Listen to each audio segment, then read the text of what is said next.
하나님 아버지, 저희들 각자에게 믿음의 자리가 있습니다. 처음 주님을 믿음으로 고백했던 자리, 처음 주님께서 물 붓듯 은혜를 부어주신 자리, 성령이 임했던 자리, 그 믿음의 자리로 다시 돌아가게 하여 주옵소서. 예수님 이름으로 기도합니다. 아멘. 야곱은 움켜쥐는 자라는 뜻이죠. 그 이름이. 그는 일생 움켜쥐다가 정말 많은 고생을 했던 사람입니다. 움켜쥐었다고 생각되면 다시 하나님께서 떨어뜨리게 하셨습니다.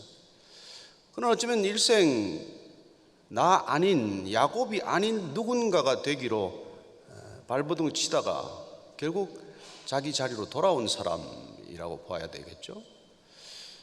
그는 어쩌면 쌍둥이 형 에서가 첫 번째 목표였을 것입니다. 나는 에서처럼 왜 장남으로 태어나지 않았나? 그는 하나님께서 태중에서부터 에서가 아니라 야곱을 택했다는 사실을 몰랐던 것이죠. 어쩌면 어머니 리브가도 그 사실에 대해서 무지했던 탓에 어떻게 하면은 이 장자권을 야곱에게 줄 수 있을까를 고심했던 그런 모자지간이었죠. 그래서 야곱은 형 에서가 첫 인생의 목표였고 경쟁 대상이었고, 야곱이 에서처럼 되고자 하는 게 인생의 첫 번째 궤적이 빗나가는 첫 번째 지점이 됩니다. 결국 그는 도망쳐야 되는 그런 순간을 맞고 말죠. 라반 집으로 도망갑니다. 외삼촌 집이죠. 거기서 그는 어떻게 보면 라반처럼 부자가 되는 게 목표였을 거예요. 죽도록 고생했습니다. 물론 아내를 얻었고 레아와 라헬을 얻었고 그런 아내들을 얻으면서 그곳에서 부를 쌓았어요. 부를 쌓은 결과 라반에게 또 도망쳐야 하는 그런 신세가 되고 말죠. 오늘 우리가 읽은 이 본문은 세겜 땅에 와서 세겜 사람처럼 살겠다고 마음먹었다가 다시 그 자리로부터 떠나야 하는 그런 비극적인 순간을 맞았다는 것을 우리에게 알려주고 있습니다. 이제 가나안 땅으로 돌아와서 정착하는 이 세겜 지역에서 살만한 지역이라고 믿었기 때문에 삶의 터전을 만들었고, 그곳에서 세겜 사람들과 함께 어울려 사는 것이 일단 다시 라반에게서부터 도망쳐 나와서 이곳 땅에서 정착하고자 하는 목적지였을 터인데, 하나님께서는 그 안전하고자 하는 욕구를 흔들어버리고 삶의 터전 자체를 부숴버리는 것을 보게 됩니다. 그래서 때로는 하나님께서 우리가 이만하면 좋습니다. 여기면 살만합니다. 여기면 이제 정착이 할 만한 지역입니다. 그런데 그 자리에서 자리를 정하지 못하게 하고 그 자리를 흔들어서 기어이 우리를 다시 옮겨놓는 그런 순간들을 경험하는 분들이 계세요. 때로는 하나님이 원망스럽고 왜 이제는 좀 살만한데 또 이런 풍파가 닥치는지를 이해할 수 없지만, 그러나 하나님께서는 끝까지 우리를 흔들어서라도 그분이 원하는 곳까지 우리를 데리고 가는 게 목적이라는 것을 기억해야 합니다. 우리는 살아가면서 우리의 인생의 조건을 바꾸는 것이 가끔 목적이라고 생각하고 착각할 때가 있습니다. 그렇습니다. 우리에게는 인생의 목적, 인생의 조건을 바꾸는 게 마치 잘 사는 거라고 생각을 하는 것이죠. 이런 조건만 바뀌면 나는 좀 나아질 텐데, 이런 조건들이 좀 달라지면 나는 삶이 훨씬 수월해질 터인데, 이렇게 되면 나는 훨씬 풍요로운 삶이 될 텐데, 하나님은 우리가 그렇게 풍요롭게 살고 우리가 무슨 인생의 조건들이 하나하나 바뀌어서 남절처럼 세상 보란 듯이 그렇게 남들 앞에서 인정받고 사는 게 하나님의 목적이 아니란 것, 그것 때문에 늘 하나님과 부딪히는 것을 경험하게 됩니다. 그럼 하나님의 목적은 무엇입니까? 여러분, 신앙생활하면서 하나님의 목적을 모르고 열심히 사는 것보다 불행한 일이 어디 있습니까? 하나님이 우리를 위해서는 어떤 계획을 가지고 계신가? 그분은 우리를 위해서 어떤 목적을 가지고 계신가? 그걸 놓치면 우리는 신앙생활하고 있는 게 아니죠. 착각입니다. 하나님은 우리의 인생의 조건을 바꾸는 데 관심이 없어요. 그분은 우리의 기본 터전 자체를 다 부시더라도 인간의 조건을 바꾸는 데 관심이 있으신 분입니다. 그렇습니다. 인생의 조건과 인간의 조건은 무슨 차이가 있느냐고 생각이 드실지 모르겠지만, 인생의 조건은 우리가 살아가면서 바꾸고자 하는 상황, 그런 여건, 환경, 그런 것들을 바꾸는데 우리는 관심이 많아요. 그러나 하나님은 우리 환경이 바뀌는 게 그렇게 중요하지 않습니다. 그분은 우리 존재 자체가 바뀌는 게 관심이에요. 우리가 인간이 뿌리째 바뀌는 게 관심입니다. 그걸 우리는 구원이라고 표현하는 것이죠. 그렇습니다. 그분은 우리가 구원받는 데 관심이 있는 것이지 우리가 이 땅에서 조금 더 편안하게 살고 풍족하게 살고 여유롭게 사는 게 목적이 아니라는 것입니다. 따라서 우리가 지금 믿음의 자리를 기억하라는 큰 제목으로 나누고 있는 이 말씀들은 하나님께서 어떻게 인생의 조건을 바꾸고자 하는 하나님의 자녀들을 인간의 조건을 바꿈으로써 하나님이 원하시는 백성으로 빚어가느냐, 그 얘기를 하고 있는 것이죠. 왜 아브라함을 아브라함으로 바꿉니까? 단순히 여러분 인생의 조건이 바뀌어서 이름이 바뀌는 게 아니에요. 셈으로 어느 이름은 존재 자체를 뜻합니다. 이름이 바뀌었다는 것은 존재가 본질적으로 변했다는 뜻이에요. 그렇습니다. 아브라함만 아브라함으로 바뀌었습니까? 사레도 사라로 바뀌었죠. 오늘 우리가 잘 아는 야곱은 하나님께서 이스라엘로 바꾸는 것이 목적이라는 것입니다. 그는 에서처럼 살고 라반처럼 살고 세겜 사람처럼 사는 게 목적이었을지 모르겠지만 하나님은 야곱이 이스라엘 되는 것이 그분의 목적이었다는 것을 우리는 알게 됩니다. 따라서 오늘 창세기 35장 이 말씀은 야곱이 모처럼 세겜 땅에서 살만하다고 할 때 지각 변동을 경험하는 엄청난 삶의 격변을 초래하는 것이죠.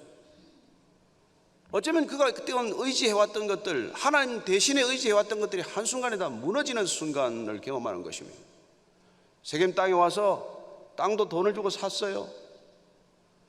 근데 무슨 일이 일어납니까? 딸 디나가 세겜 사람들은 어떻게 사나 궁금해서 나갔다가 세겜 주장 아들에게 결국은 수치를 겪게 되고, 그 여동생의 수치에 대해서 침묵하는 아버지를 원망하고 두 아들들이 가서 그냥 세겜 족속들을 진멸하듯 도륙하는 엄청난 살상 사건을 일으키게 되고, 그러므로서 이 세겜 땅에 안착하고자 했던 야곱의 계획은 완전히 무산되고 마는 것이죠. 왜 하나님께서는 이런 일을 일으키시는지 오늘 그걸 우리가 분명히 살핀다면 우리 인생에서 우리가 겪고 있는 이 어려움들, 이건 왜 이런 어려움들이 겪고 있는가, 왜 이런 고난들이 우리에게 끊임없이 닥치는가, 그리고 이 고난은 도대체 우리에게 어떤 의미를 주고 있는가, 그게 분명히 드러나겠죠. 어떤 수도자가 자기 제자하고 둘이 여행을 떠났다고 그래요. 떠나서 가다가 이렇게 아주 적적한 마을에 들어갔는데 이게 한 부부가 살고 있는데 나이가 조금 지긋한 부부인데 암소 한 마리 데리고 살더래요. 그래서 가서 대접을 받는데 고작 해봐야 암소 젖 짜가지고 무슨 버터 좀 만들고 요구르트 만들고 먹는 게 그렇고 그런 걸 내놓은 거예요. 그래도 정성스럽게 차린 음식이라서 그저 감사하게 먹고, 그래서 왜 이렇게 살고 있냐 했더니 자기들은 가진 게 전혀 없어서 이 암소 한 마리가 우리 전부다. 그래서 이 암소 잘 키워서 그냥 제때 젖 좀 짜서 먹고, 이게 그냥 우리가 근근히 살아가는 게 이게 우리 인생의 전부다. 그래서 이제 그 대접을 받고 나오면서 그 수도자가 제자한테 가서 저놈 암소를 절벽에서 밀어 떨어버리라. 아니 그러면 어떻게 저 사람들이 살라고 그럽니까? 다른 소리 하지 말고 시키는 대로 하라고. 그래서 떠나다가 한참 길을 돌이켜 갔다가 그 주인들이 밤에 잠든 사이에 가서 암소를 절벽에서 떨어뜨려 버렸어요. 그리고는 이제 수도자하고 둘이 간 거죠. 그 수도자가 죽고 나서 이 제자가 다시 그 마을을 들릴 일이 있었는데 그때 있던 집은 오간 데가 없고, 집이 하나 너무나 이렇게 엄청난 집이 하나 들어서고 다시 그 집을 두드렸더니 그 집 주인들이 나오는데 알아볼 수 없는 사람이더라는 거죠. 그래서 도대체 그 전에 살던 주인들은 어디 갔어? 아니 그 사람들이 바로 우리라고. 그럼 어쩌다가 이렇게 사람들이 바뀌었냐고. 그랬더니 그 얘기를 해주더라는 거예요. 우리가 그렇게 믿고 살던 암소 한 마리가 있었는데 그놈의 암소가 절벽에서 떨어져 죽는 바람에 우리가 살기 위해서 죽기 살기로 이렇게 발버둥 치다가 이렇게 재산이 모였다고 그런 얘기를 하더래요. 저는 여러분들이 암소 안 키우기를 축복합니다. 그 암소 한 마리가 내 인생의 전부라고 착각하며 살지 않게 되기를 바랍니다. 우리는 꿈이 암소가 크게 커지는 게 꿈이고, 암소가 건강해서 젖을 많이 내는 게 꿈이고, 그러면 암소가 오래오래 살아서 우리를 생계를 이어주는 게 목적일지 모르겠지만, 하나님은 그 암소를 밀어뜨려서 절벽에서 죽이는 한이 있더라도 우리가 깨어나기를 원하고 도전하기를 원하고 하나님께서 원하시는 삶의 목적과 방향을 찾아가기를 원하시는 분이라는 것입니다. 그러기에 그분께서 우리의 인간의 조건을 바꾸고자 하는 목적이에요. 우리는 고작 인생 좀 바꾸는 게 목적이고, 여기 살다가 저기 가는 것, 작은 집에 살다가 큰 집 사는 것, 뭐 차 좀 새로 나오면 바꾸는 것, 그런 소소한 것들이 우리 인생의 관심사, 주된 관심일지 모르겠지만, 하나님께서는 여러분이 무슨 차를 타는 게 관심이겠어요? 여러분이 무슨 옷을 입는 게 관심이겠어요? 여러분이 어디 사는 집이 관심이겠습니까? 하나님이 뭐가 관심이라고 생각하세요? 여러분들 하나님 대면하면 하나님 예수님께서 말씀하셨던 딱 한마디 물으실 겁니다. 너는 나를 아느냐? 우리의 삶은 예수님을 알아가는 것입니다. 주님을 알아가는 것이에요. 그분을 닮아가는 것입니다. 그분과 점점 가까워지는 것입니다. 따라서 그분과 좀 더 가까워지는데 방해가 되는 것들은 하나님께서 하나씩 하나씩 이렇게 제거해 가는 것이 그분이 우리를 사랑하는 방식이라는 것입니다. 우리가 자녀를 사랑하면 자녀가 원하는 대로 다 해줍니까? 자녀가 게임 중독에 빠져도 내버려둡니까? 그 PC를? 저는 12층에서 내다 버렸어요. 제 아내는 다른 방법으로 또 PC에 대고 기도를 하더라고요. 서로 방법은 다르지만 그 아이가 PC에서 풀려나는 게 우리의 기도 제목 아니겠어요? 그래도 참고 또 참고 또 참았더니 결혼도 해서 잘 살고 있는 게 얼마나 감사합니까? 포기하지 않았더니, 끝내 호적파지 않았더니 사람이 되더라고요. 사람이 돼요. 하나님께서 우리를 끊임없이 사랑하기 때문에 끊임없이 견디시지만 우리가 원하는 대로 내버려 두지 않는다는 것입니다. 오늘 야곱은 세겜 땅에서 이런 엄청난 변고를 겪은 것이죠. 정말 날벼락이 떨어진 것 아닙니까? 어떻게 그냥 레위와 시몬이 가서 그 세겜 족속들 할례 받으라고 해놓고는 가서 그냥 그걸 다 죽일 수가 있습니까? 아주 그냥 쑥대밭을 만들어 놨죠.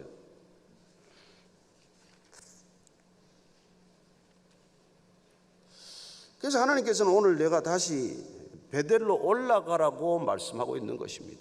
불안해하고 있는 이 야곱, 이제 어떻게 나는 이곳에 살아야 하나? 정말 낙심천만이고 다시 살 길이 보이지 않는, 이제 히위 족속들이 이걸 알고 떼거리로 몰려오면 우리는 몰살할 터인데 도대체 이 위기를 어떻게 돌파해야 되느냐? 절대절명의 위기 가운데 그가 들은 음성은 다시 베델로 올라가라는 거예요. 베델은 어떤 장소입니까? 그가 형 에서를 속이고 라반한테 도망가다가 하나님을 만났던 장소 아닙니까? 사닥다리에서 위로 천사가 오르락내리락 하는 것을 보았습니다. 그는 여기가 바로 하나님의 전이구나 그렇게 고백했습니다. 하나님 계신 이곳에 거기는 배고자던 돌백에 기름을 부었어요. 그리고 하나님께 자기가 서원했습니다. 그 서원이 창세기 28장 20절에서 22절까지예요. 같이 한번 다시 야곱의 서원을 읽습니다. 시작.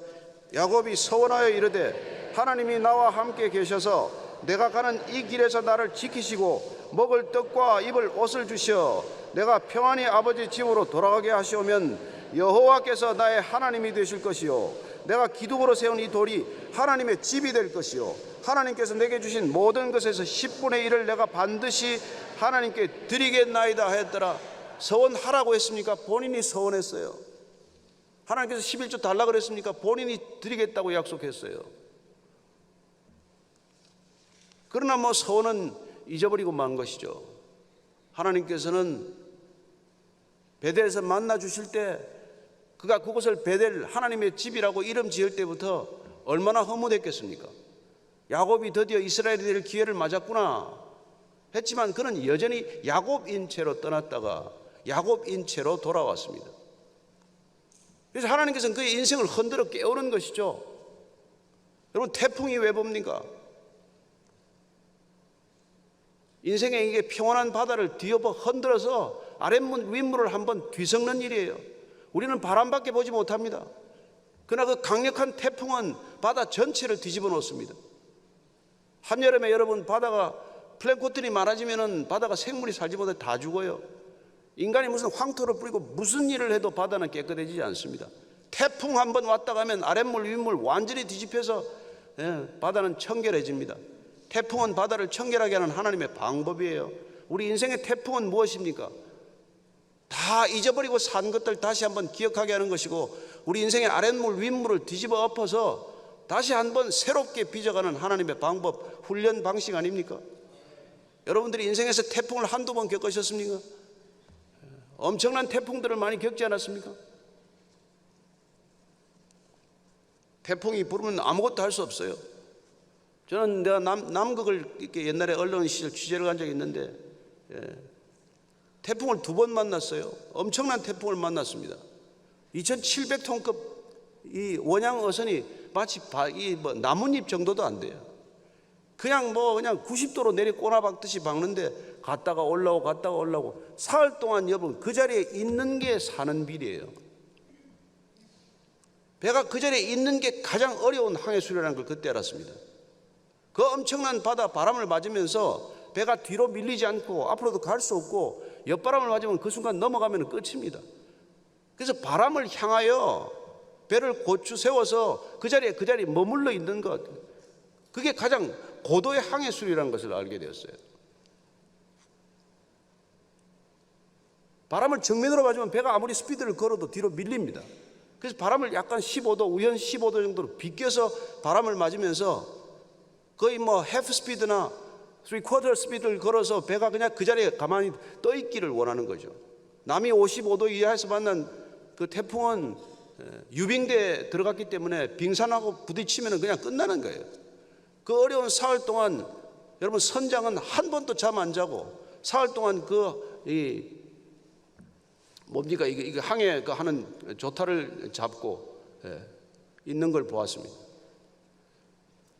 적도를 지날 때 싱가포르 앞에 순다 해협이라고 그걸 전할 때는 3등 항해사, 2등 항해사 그런 사람들이 조타 그걸 잡고 있지만, 태풍이 불면 그 선장이 직접 그걸 잡게 됩니다.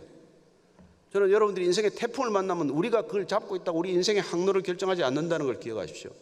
하나님께서 우리의 인생의 항로를 넘겨드리면 그분께서 안전하게 우리를 바람을 피하게 하시고 결국은 소원의 항구까지 이르게 하실 것을 저는 믿습니다.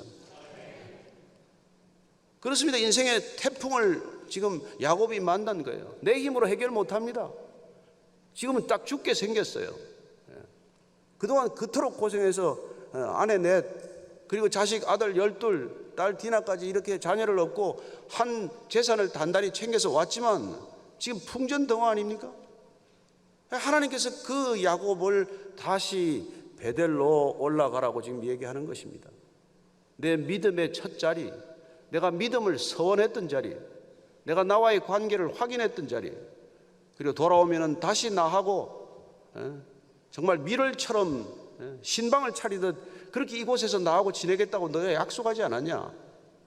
여러분, 우리가 잠꼬대를 해도 주님 들으십니다. 생각만 해도 그분은 언어로 다 해석해서 들으시는 분입니다.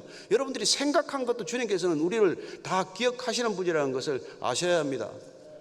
우리는 생각하고 입에 내지 않으면 하나님께서 모르신다고 생각하십니까? 저는 제가 생각만 한 것 주님께서 응답하는 걸 한두 번 경험하지 않았습니다. 입 밖에 내지 않았는데 주님께서는 그걸 다 아시고 응답할 기도, 응답하지 않을 기도를 다 분별해 주셨습니다.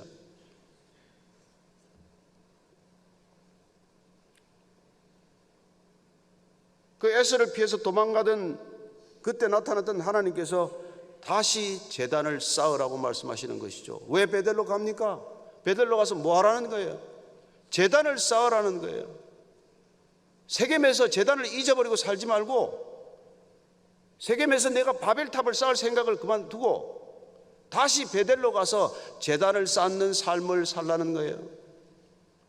그렇습니다. 내 이름을 높이는 삶이 아니라 하나님을 높이는 삶으로 다시 돌아가라는 거예요. 너를 드러내는 삶이 아니라 하나님을 드러내는 삶을 살라는 것입니다. 세상을 부러워하는 삶이 아니라 하나님을 예배하는 삶을 살라는 거예요. 그게 야곱을 부르신 이유고 야곱을 지금까지 지켜주신 이유 아닙니까? 없을 때는 생각하죠. 없을 때는 기도의 자리에 앉습니다. 살만하면 기도의 자리를 떠나지 않습니까? 요새 뭐 롱 위크엔드라면서요.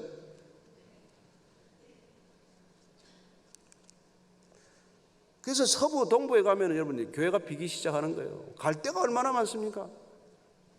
그래도 남부가 바이블 벨트웨이가 된 이유가 뭐예요? 더워서 갈 데가 별로 없잖아요.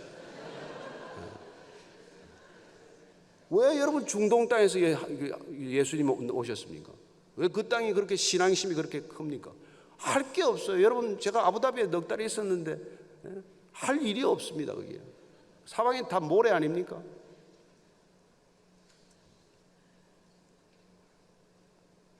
오늘 보니까 야곱이 이제 정신이 번쩍 난 거죠. 하나님께서 제단을 쌓으라는 말을 들었을 때 비로소 내가 뭐하고 살았지 돌아보는 시간이 시작이 된 것이죠. 2절 이렇게 말씀하고 있습니다. 같이 읽습니다. 시작. 야곱이 이에 자기 집안 사람과 자기와 함께한 모든 자에게 이르되 너희 중에 있는 이방 신상들을 버리고 자신을 정결하게 하고 너희들의 의복을 바꾸어 입어라. 야곱이 하나님께서 베델로 올라가라 제단을 쌓으라는 말이 무슨 말인지 알아들었습니다. 가장 쉽게 표현하면 종교개혁하라는 얘기예요. 야곱의 종교개혁입니다. 종교개혁이란 뭡니까? 우상 버리는 거예요. 다시 하나님께로 돌아가는 겁니다. 타락하고 부패하고 그리고 돌이킬 수 없는 그런 불결함 속에서 정결함으로 회복하라는 거예요. 그리고 의복을 바꾸는 것입니다. 세상 문화에 젖어 살다가 다시 돌이키라는 거예요. 여러분, 우리는 세상 문화 속에 살아갑니다. 문화를 피할 길이 없습니다. 그러나 그렇다고 그 의복이 우리의 정체성이 되어서는 안 된다는 것이죠. 하나님께서는 지금 야곱을 정신 차리도록 뒤흔들었더니 야곱이 정신이 번쩍 들어서 하는 게 뭡니까? 가족들에게 지금 뭐라고 요구하고 있습니까? 이방 신상들 다 버리라는 거예요. 그 이방 신상 중에서 뭐가 가장 뚜렷하게 우리 기억나십니까? 라헬이 가지고 온 드라빔 기억나십니까? 아버지한테 도망오면서 그 드라빔 가지고 지금까지 애지중지 품에 안고 있지 않았겠어요? 여러분, 여주인이 안주인이 그 드라빔 품고 있는데 종들은 하나씩 안 가지고 있겠습니까? 모든 가족들이 우상을 하나씩 품고 있는데 무슨 그게 하나님의 일을 감당할 수 있겠어요? 그 이방 신상들 다 버리라는 거예요. 그리고 자신을 정결하게 하라, 깨끗하게 하라. 나 여호와는 거룩하니 너희도 거룩하라는 것 이상 하나님께서 우리에게 뭘 명령하십니까? 여러분, 거룩하지 않고 그분과 어떻게 교제합니까? 거룩하지 않고 우리가 그분과 어떻게 기도합니까? 거룩하지 않고 우리가 그분 앞에서 어떻게 설 수 있고 예배를 드립니까?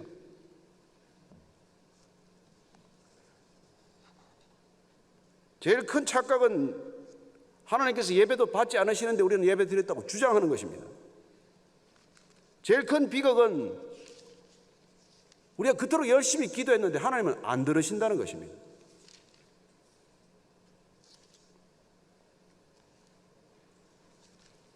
그게 하나님께서 이사야를 통해서 해주신 말씀이에요. 이사야서 1장 10절에서 17절까지 길지만은 같이 읽습니다. 시작. 너희 소돔에 관한들아 여호와의 말씀을 들을지어다. 너희 고모라의 백성아 우리 하나님의 법에 귀를 기울일지어다.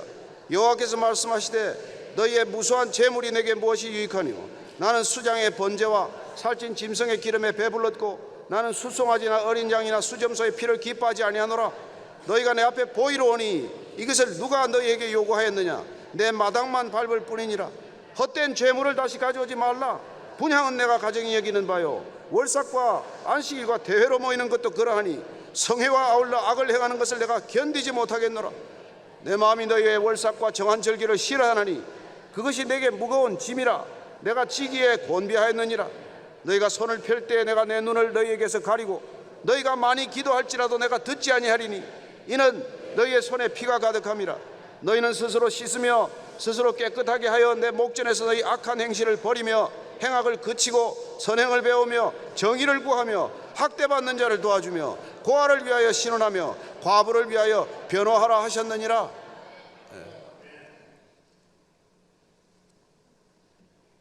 지금 이스라엘 백성들, 남유다 백성들이 소돔의 관원들, 고모라의 백성들처럼 변했기 때문에 하시는 말씀이에요. 소돔과 고모라처럼 멸망을 앞두고 있는 남유다 백성들을 향해서 너희들이 언제 재물 달라고 했냐? 그 재물 받기도 싫다. 재물 태우는 냄새도 싫고 재물 가져오는 것조차 역겹다는 겁니다. 가정스럽다는 거예요. 여러분, 헌금이면 다 헌금입니까? 하나님이 받으십니까? 너희들 무슨 월삭이니 정한절기니 안식일이니 주일 예배니 아침 예배니 무슨 수요 예배니 무슨 부흥회니 그거 다 싫다는 거예요. 너희들 삶이 뒷받침이 안 되는데 그게 다 무슨 소용이 있냐? 내가 아주 그냥 피곤하다, 피곤해. 이 말씀을 지금 하나님께서 하고 계신 것 아닙니까? 너희가 많이 기도하더라도 내가 안 듣는다. 주님께서 기도를 안 들었기 때문에 여러분 세상이 점점 나빠지는 거 아닙니까?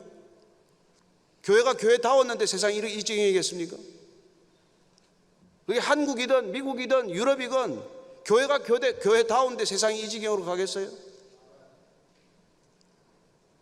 여러분, 하나님께서 북한을 채찍으로 쓰고 중국을 몽둥이로 쓰는데 저 나라가 망하겠습니까?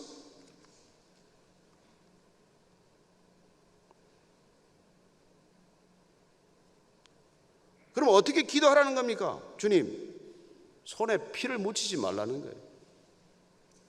스스로 씻으라는 거예요. 깨끗하게 해서 너희 악한 행실을 버리고 행악을 그치고 선행을 배우고 정의를 구하고 학대받는 자를 도와주고 고아와 과부를 도와주고 사회적 약자를 도와주라는 거예요.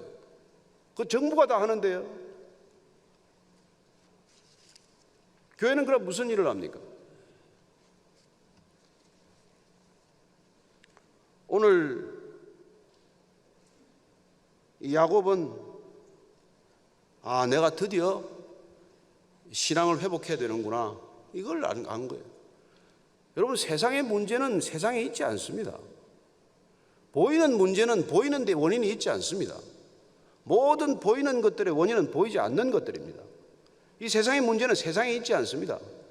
교회가 타락해서 생기는 겁니다. 영적으로 타락해서 세상이 타락하는 겁니다. 영적으로 타락하면 여러분 권위적인 질서들이 다 타락합니다.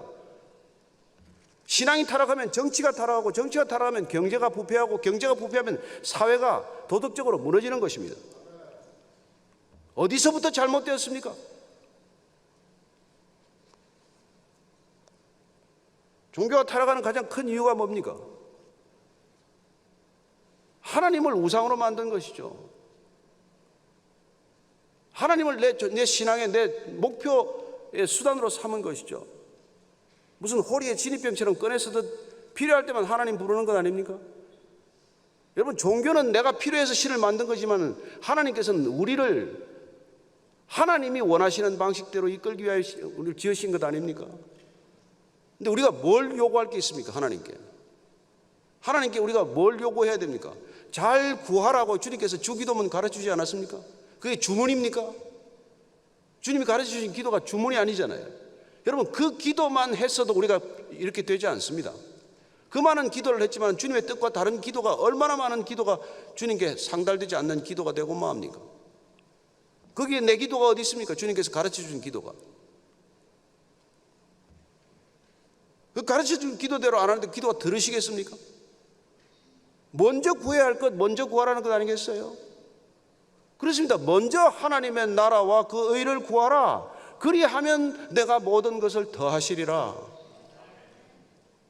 순서만 바꾸면 될 텐데 그 순서를 못 바꿔서 이 지경, 이 고생을 하고 있는 것 아니에요? 먼저 구할 것 먼저 구하면 되는데 나중에 구할 것 먼저 구하다가 먼저 구해야 할 것 다 잊어버린 게 오늘날 교회 실상 아닙니까? 뭐가 급합니까, 교회가?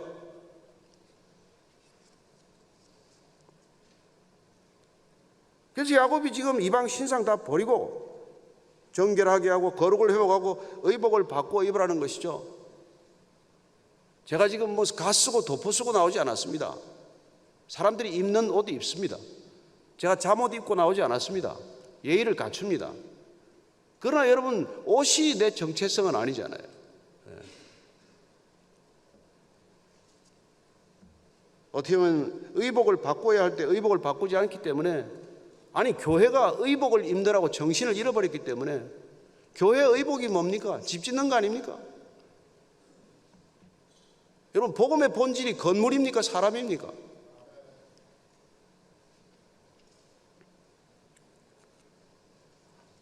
주님께서는 오늘 이 시대도 동일합니다.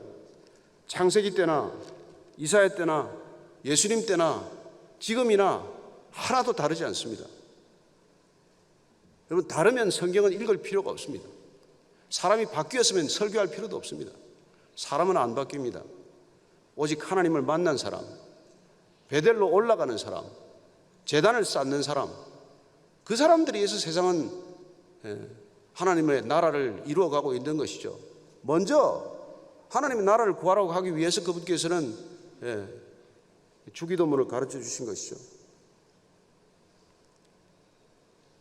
우리는 아버지의 이름을 얼마나 경멸합니까? 얼마나 만홀되게 부릅니까? 아버지의 뜻이 이 땅에 이루어지는 것이 중요합니까? 아니면 내 뜻이 이루어지는 것이 중요합니까?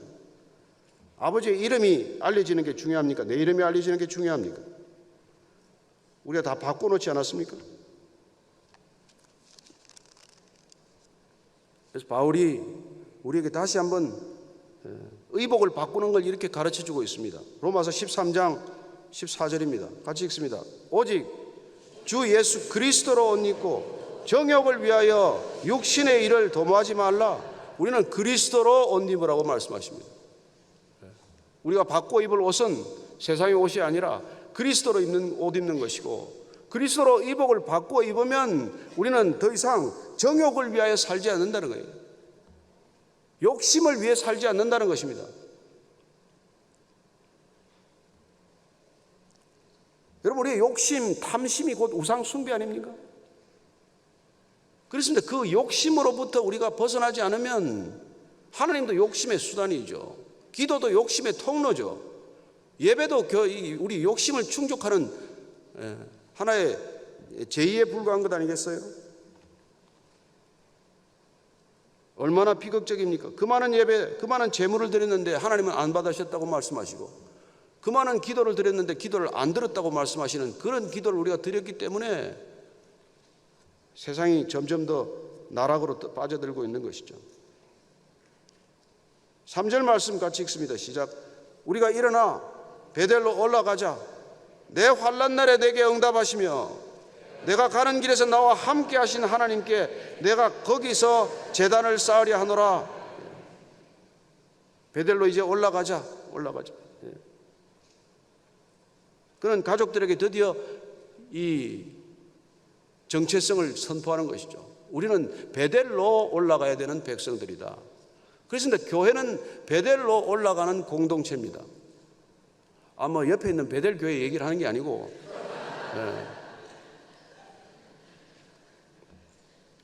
저는 연합장로교회로도 좋지만 우리가 하나님의 자리로 돌아가야 하는 것입니다.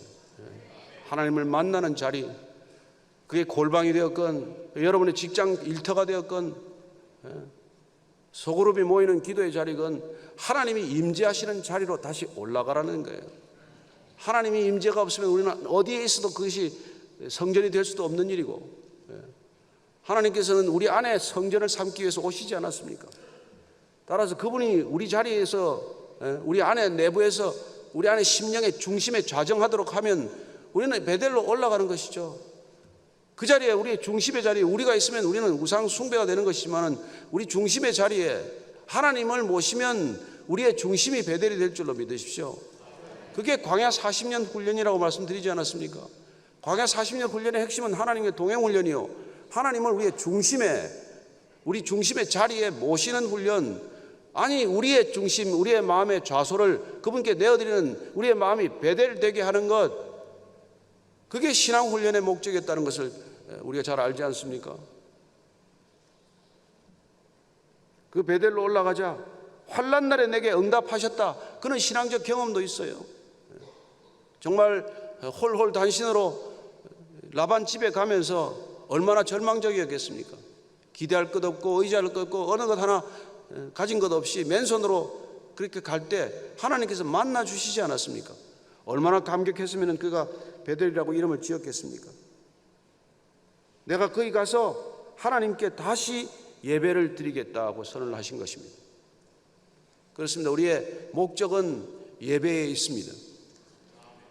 모든 우리에게 주어진 모든 것들은 예배를 위해 주신 것입니다. 여러분, 광야에서 이스라엘 백성들이 어떻게 성막을 지었습니까?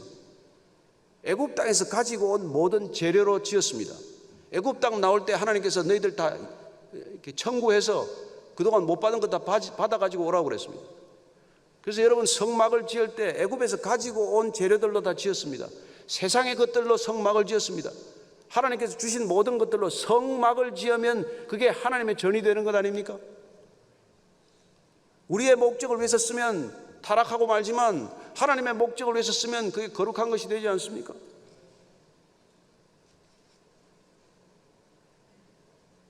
드디어 4절 놀라운 결정을 하게 됩니다. 같이 읽습니다. 시작. 그들이 자기 손에 있는 모든 이방 신상들과 자기 귀에 있는 귀고리들을 야곱에게 주는지라. 야곱이 그것들을 세겜 근처 상수리 나무 아래에 묻고, 모든 이방 신상들, 얼마나 애지중지하던 것들이겠어요. 목숨처럼 여기던 것들 아닙니까? 그 모든 것들을 다 땅에다 버리게 됩니다. 그리고 귀고리들, 그 귀에 있는 귀고리 그거 하나 사기 위해서 얼마나 애를 썼겠어요. 가장 귀한 장식품들 아닙니까? 나를 드러내기 위해서. 이 귀고리들은 사실 어떻게 보면 자기 육신의 정욕이요, 안목의 정욕이요, 이 생의 자랑거리 아닙니까? 그 시대에 그게 귀고리 아니에요? 그거 다 버렸다는 것이죠. 야곱이 그걸 상수리 나무 아래 묻었다고 되어 있습니다. 옛날 야곱 같으면 묻어놓고 혼자 또 밤에 와서 몰라 파갔을 거예요.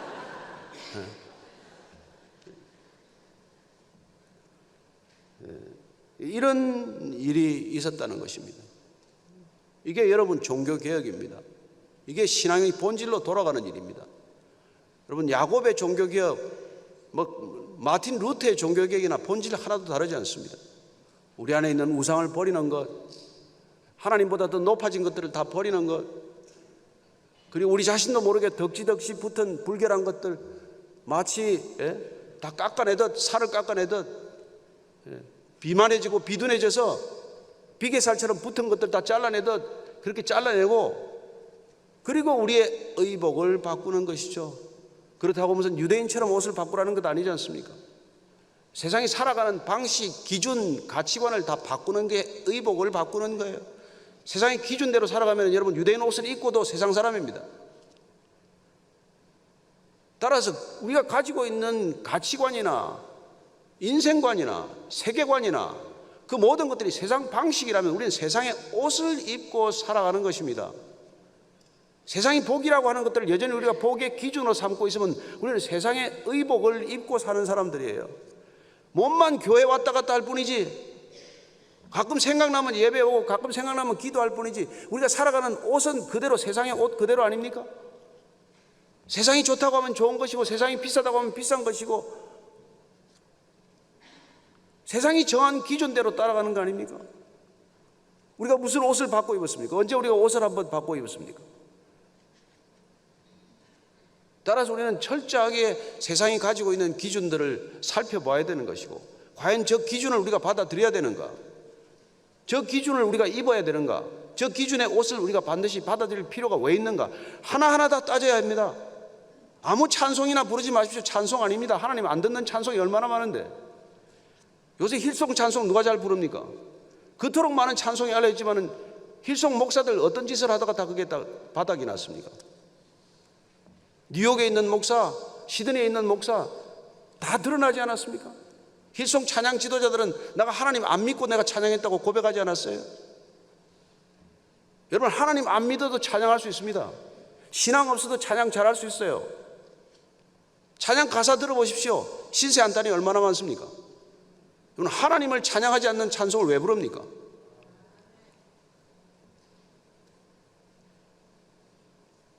그런 의복들을 벗어야 한다는 거예요. 의복들을.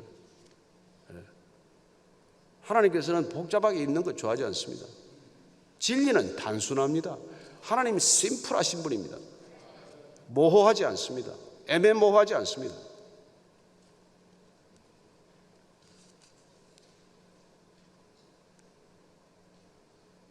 5절 읽습니다. 시작. 그들이 떠났으나 하나님이 그 사면 고을들로 크게 두려워하게 하셨으므로 야곱의 아들들을 추격하는 자가 없었더라. 아멘. 아멘. 여러분, 그들이 떠났는데 얼마나 추격을 두려워했겠어요. 이제 가나안 족속, 히위 족속, 브리스 족속이 반드시 따라올 텐데 이거 따라오면은 이제 우리는 다 죽었다. 그런 절박한 상황에서 그들은 우선 도망가기보다도 앞서서 먼저 우상을 부렸고, 탈출하고 대피로를 만들기 전에 그들은 우선 정결함을 회복했고, 그리고 우선 그 급박한 문제보다도 더 먼저 그들 자신을 바꾼 것이죠. 의복을 바꿔 입지 않았습니까? 그랬더니 어떤 일이 일어났습니까? 그 사면 고을들이 도망가는 야곱 일가를 두려워했다는 거예요. 이게 여러분, 우리가 하나님께서 우리를 지키시는 방법입니다. 하나님께서 교회를 지키시는 방법, 교회가 무장을 했습니까? 무슨 보안 요원을 둡니까? 여기 무슨 우리가 총기로 무장을 합니까? 하나님께서 어떻게 교회를 지키십니까? 세상으로 하여금 교회를 두려워하게 만드는 것입니다. 예수님께서 말씀하지 않으셨습니까? 음부의 권세가 흔들지 못할 것이라고 교회를 말씀하지 않으셨습니까? 세상이 흔드는 게 왜 흔들립니까? 교회가 아니어서 흔들리는 것이죠. 교회라고 문패 붙이면 교회입니까? 교회 이름 문패 달아놓으면 교회 맞습니까? 십자가 하나 걸면 교회입니까? 이단도 다 십자가 걸고, 이단들도 자기들이 성전이라고 부르는 게 얼마나 큰지 몰라요. 그리고 무너지는 교회들 다 새로 삽니다. 그게 교회입니까? 왜 교회? 저는 세상 사람들이 교회 욕하는 거 눈도 깜짝하지 않아요. 그들은 교회 아닌 것을 보고 교회라고 지금 화가 나 있는 거예요. 그래서 내가 그러면 왜 가짜 보고 그렇게 화를 내냐? 네가 참 교회를 본 적이 있냐? 진짜 교회를 본 적도 없으면서 왜 교회 욕을 하냐? 그 교회 사기꾼들한테 네가 걸린 거지.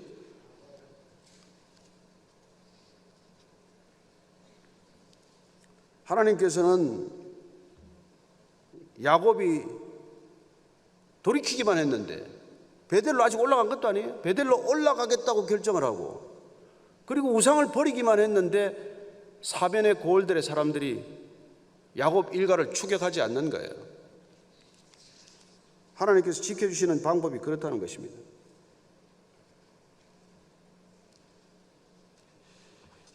신명기 31장 6절 말씀입니다. 시작.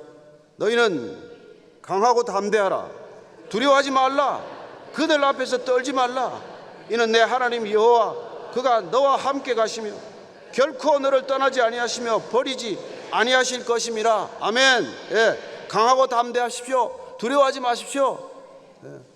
우리의 몸은 중이지만은 능히 우리의 영혼을 어쩔 수 없는 사람들을 두려워하지 말라고 말씀하십니다.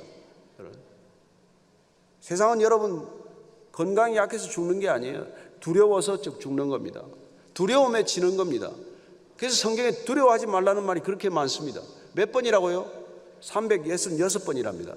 윤년까지 생각해서.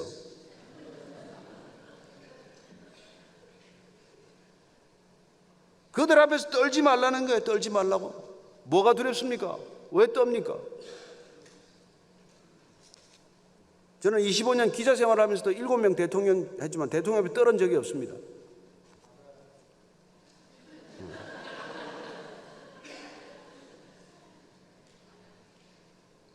여러분, 우리가 두려워하는 것은 이미 진 겁니다. 세상이 지는 게 두 가지입니다. 두려워하면 졌습니다.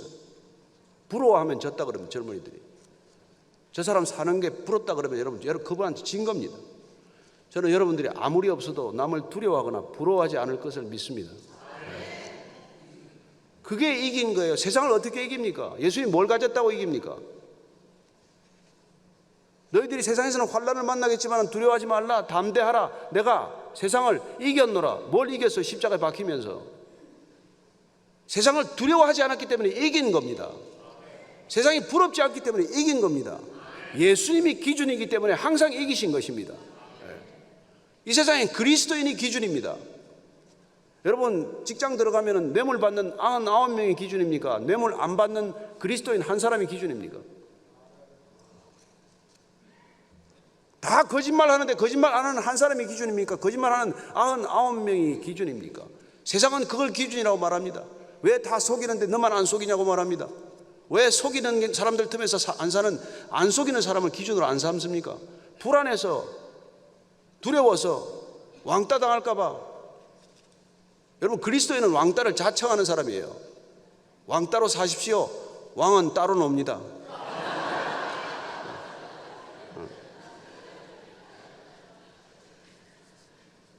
이왕 없는 거 뭐 왕처럼 살지 뭘 거지처럼 살아요.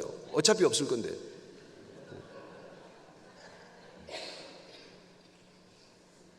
여러분, 그래서 우리가 잘 알지만 여호수아서 2장 11절에 가면은 여러분 라합이 뭐라 그럽니까? 정탐 온 사람들한테 우리는 간담이 다 녹았습니다.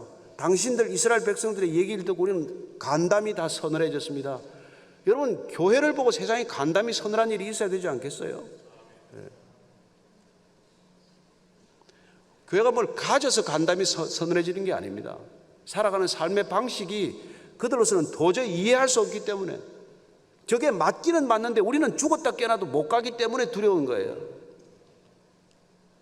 그 사람들이 우리가 답이 아니라는 걸 뭐 경멸하는 이유가 아니에요. 저 사람들이 답이라고 하면서 자기가 답이라고 하는 것처럼 안 살기 때문에 경멸하는 것 뿐입니다. 우리가 말한 대로 살고 말씀 들은 대로 살고, 정말 십자가의 길을 가면 세상이 두려워하죠. 그렇습니다. 우리는 주님께서 우리의 인간의 조건을 바꾸고자 하는 그분의 의도를 정확히 간파하고 관치한다면 우리는 내 인생의 조건을 바꾸는데 더 이상 시간을 허비하지 않습니다. 이제 내가 좀 나은 집으로 가기 위해서 뭐 그렇게 노심초사할 일도 없고, 어차피 다 두고 갈 건데, 그리고 그까지는 뭐 직함 하나 좀 더 올라가느라고 말이죠.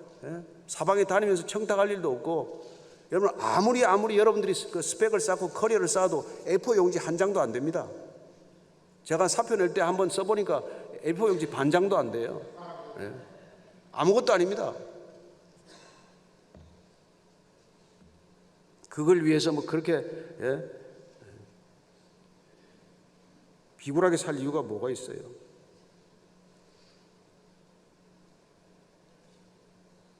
그래서 오늘 야곱은 드디어 베델로 다시 올라감으로써 하나님이 나를 부르신 목적, 나를 예배자로 부르셨구나, 다시 예배하라는 것이구나, 참 예배자가 되는 것이 우리의 궁극적인 목적이라는 것을 알게 됩니다. 그분께서 왜 우리에게 믿음을 강조하십니까? 왜 믿음을 심어주시고자 합니까? 무엇 때문에 우리를 믿음의 사람으로 만들고자 하십니까? 보이지 않는 하나님이 보이는 육신을 가지고 살아가는 인간과 관계 맺는 방식이 믿음이기 때문에 그렇습니다. 눈에 보이지 않는 존재는 믿음으로밖에 우리가 관계를 맺을 수 없기 때문에 주님께서 우리에게 믿음을 부어주시고 그 믿음으로 다가오라고 우리에게 손을 내미는 것이고, 그래서 믿음의 손을 잡으면 우리는 놀랍게도 우리가 상상치도 못했던 일들이 일어나게 되고 경험하게 된다는 것입니다. 잠시 그분의 손을 잡았더니 사면 고울들로 두려워하게 하시는 것, 그게 그분의 능력 아닙니까? 여러분 사사기를 통해서 보고 역대한 역대사를 보십시오. 얼마나 많은 기적들이 있습니까?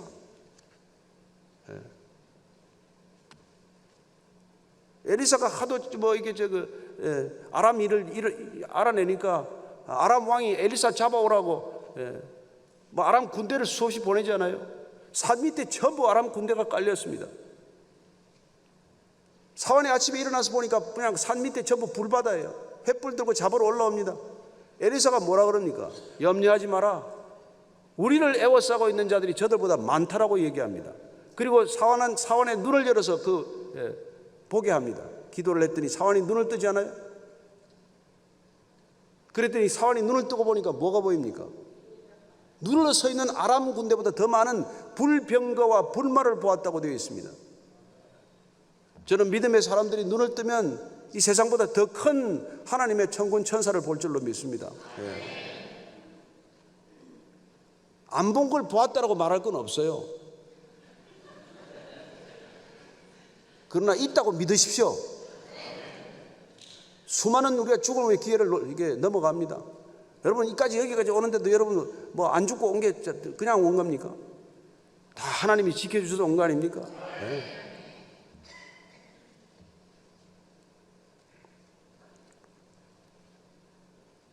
그 그 결과가 35장 오늘 10절부터 13절까지 말씀이에요. 베델에서 다시 제단을 쌓았더니 다시 야곱이 어떤 인간 조건이 변화되어서 하나님께서 원하시는 목적으로 옮겨졌는지를 얘기하고 있는 것이죠. 창세기 35장 10절에서 13절까지 같이 읽습니다. 시작. 하나님이 그에게 이르시되 내 이름이 야곱이지만은 내 이름을 다시는 야곱이라 부르지 않겠고 이스라엘이 내 이름이 되리라 하시고 그가 그의 이름을 이스라엘이라 부르시고 하나님이 그에게 이르시되 나는 전능한 하나님이라 세륙하며 번성하라. 한 백성과 백성들의 총회가 내게서 나오고 왕들이 내 허리에서 나오리라. 내가 아브라함과 이삭에게 준 땅을 내게 주고 내가 내 후손에게도 그 땅을 주리라 하시고 하나님이 그와 말씀하시는 곳에서 그를 따라 올라가시는지라. 하나님께서 나타나셔서 이런 약속을 다시 해주셨다는 것입니다. 왜요? 그가 다시 베델로 돌이켰기 때문에, 다시 예배의 자리로 돌아왔기 때문에. 예배란 내가 죽고 하나님이 사는 것을 경험하는 시간입니다. 사도 바울이 나는 죽고 내 안에 그리스도가 산다고 고백했듯이 우리는 예배를 통해서 나의 죽음을 경험하고 하나님의 영원존하심을 경험하는 시간이죠. 예배 잘 드린다는 게 뭡니까? 그냥 설교가 내 귀를 간지럽히고 잠시 앉아서 좀 졸건 어쨌건 교회 눈도장 찍고 가는 겁니까? 아니에요. 나는 사라지고 하나님이 가득한 것을 경험하는 시간 아닙니까? 나는 없고 이 세상에 하나님만 가득한 것을 보는 시간 아니에요? 그렇습니다. 하나님은 야곱이 똑똑한 야곱, 훌륭한 야곱, 출중한 야곱 되는 게 목적이 아니시고 이스라엘이라고 바꿔놓는 게 목적이란 말이에요. 그는 이미 브니엘에서 하나님을 만났습니다. 밤새 씨름해서 야곱 환도뼈를 맞으면서 다리를 절면서까지 이스라엘이라는 이름을 받았지만 그 정체성이 얼마나 심각한 정체성인지를 잊어버린 것이죠. 그렇습니다. 사람이 단번에 되면 얼마나 좋겠습니까? 이스라엘이라고 이름을 바꿔줬지만 그는 기어이 야곱처럼 살기로 결단했기 때문에 세겜에서 그 엄청난 불행을 겪은 것이죠. 딸이 강간을 당하고 아들이 그런 무모한 짓을 저지르는 일을 한 것이죠. 그렇습니다. 하나님이 불러서 우리를 바꿔놓으면은 그 하나님의 뜻에 순종하며 살 수 있게 되기를 바랍니다. 불렀는데 못 들은 척하고 있으면 어떤 일이 일어납니까? 나를 부른 게 아니라 쟤를 부르셨죠. 늘 하나님은 내게 말씀하십니다. 꼭 이 얘기 들을 때마다 이 얘기는 우리 남편이 들어야 되는데, 이 얘기는 우리 아들이 들어야 되는데, 아니요, 하나님께서 지금 나한테 하시는 말씀입니다.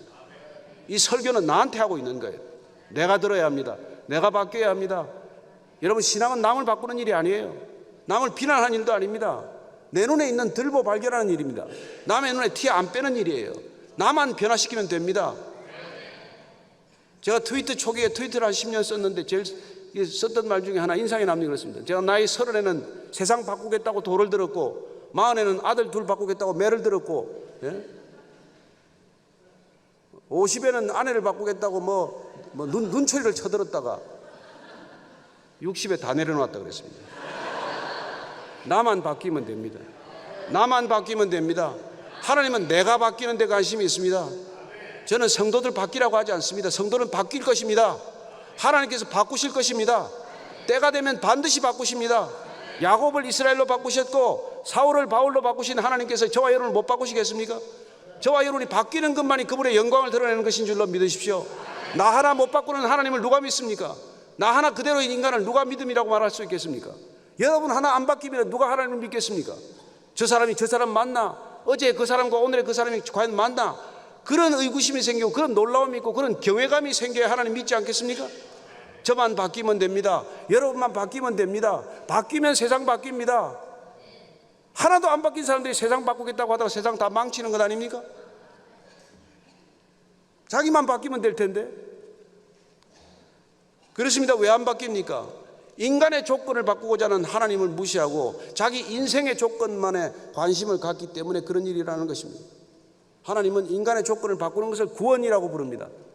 그 구원이 일어나면 우리는 존재론적인 변화를 경험합니다.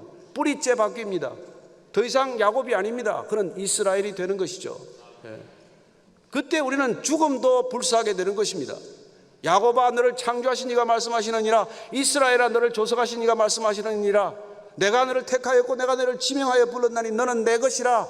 내가 물 가운데로 지날지라도 물이 너를 엄벌하지 못할 것이고 불 가운데로 지날지라도 불이 너를 사르지 못할 것이다. 그게 하나님께서 우리를 이스라엘로 바꾸고 우리를 믿음의 사람으로 바꾸는 이유입니다. 우리가 굳이 다니엘이 아니더라도 사내의 새 친구가 아니더라도 하나님께서 부르시면은 죽음도 두려워하지 않는 믿음의 사자들이 될 줄로 믿습니다. 저는 여러분들이 이기는 건, 이 땅에서 이기는 건 두려움을 이기는 것입니다. 죽음을 이기는 것입니다.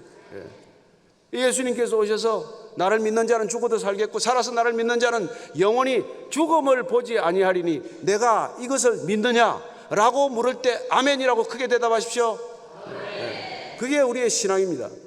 조금 이 땅에서 무슨 인생의 조건이 바뀌는 것, 그건 우리 신앙하고 아무 관계 없습니다. 여러분, 예수님이 집이 없었는데 왜 집 달라고 기도합니까? 왜 33살에 죽은 예수님한테 60된 사람이 더 살려달라고 기도합니까? 2배나 살았으면서. 믿음은 그 차원이 아닙니다. 믿음은 우리가 겪는 존재론적인 변화를 위해서 하나님 주시는 놀라운 선물입니다. 나를 뿌리째 바꿀 수 있는 게 믿음입니다. 믿음은 예배드리는 것입니다. 믿음은 변화하는 것입니다. 믿음은 경외감을 가지는 것입니다. 저는 오늘 이 예배를 드리는 모든 분들에게 놀라운 하나님의 능력이 임하기를 축원합니다. 믿음이라는 능력, 여러분들이 하나님을 섬길 수 있는 능력, 하나님께 진심으로 내 전부를 드리는 예배가 일상 가운데 드려질 수 있게 되기를 축원합니다. 기도하겠습니다. 하나님 아버지, 우리 다 야곱 같은 사람들입니다. 그저 움켜쥐고 살았습니다. 주님께서 우리에게 대지진을 경험하게 하시고 땅을 흔들고 지각을 흔들고 땅 밑을 파버리고 땅 집안이 무너지게 해서라도 우리를 기어이 하나님 원하시는 곳까지 데려가는 것을 감사합니다. 하나님 끝까지 저희들 버리지 말아주시고 끝까지 주님 원하시는 곳까지 가게 하여 주옵소서. 주님 원하시는 곳에 가지고 발을 가지십시오. 주님 제 발 가지고 주님 원하시는 곳에 세우시고, 주님 제 손을 가지십시오. 주님 원하시는 곳에 제 손을 사용하시고, 주님 제 두 눈을 가지십시오. 주님 보고 싶은 곳을 보게 하여 주시옵소서. 예수님 이름으로 기도합니다.